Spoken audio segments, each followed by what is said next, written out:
আইনগতভাবে আপনারা নৌকাকে এই যে তালিকা, এই তালিকার ভিতরে রাখতে পারেন না। নির্বাচন কমিশনার ইসি আব্দুর রহমান এল মাসুদ বলেছেন, নিবন্ধন স্থগিত হলেও নির্বাচন কমিশনের প্রতীকের তফসিলে আওয়ামী লীগের নৌকা প্রতীক আপাতত থাকবে, সেই সঙ্গে শাপলা প্রতীক হিসেবে এখনই অন্তর্ভুক্ত হচ্ছে না।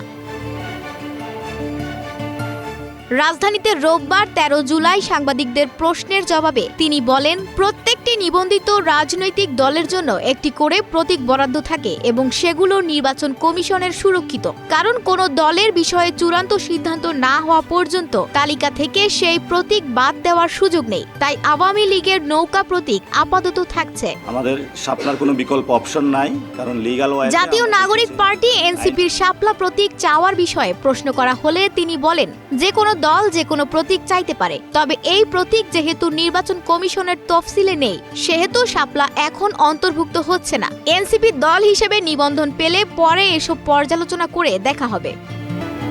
এর আগে সকাল ১১টার দিকে সিইসি এএমএম নাসির উদ্দিনের সঙ্গে বৈঠকে বসে এনসিপির ৫ সদস্যের প্রতিনিধি দল। এতে মুখ্য সমন্বয়ক নাসির উদ্দিন পাটোয়ারি, দক্ষিণাঞ্চলের মুখ্য সংগঠক হাসনাত আব্দুল্লাহ, উত্তরাঞ্চলের সংগঠক সার্জিস আলম সহ আরও অনেকে উপস্থিত ছিলেন।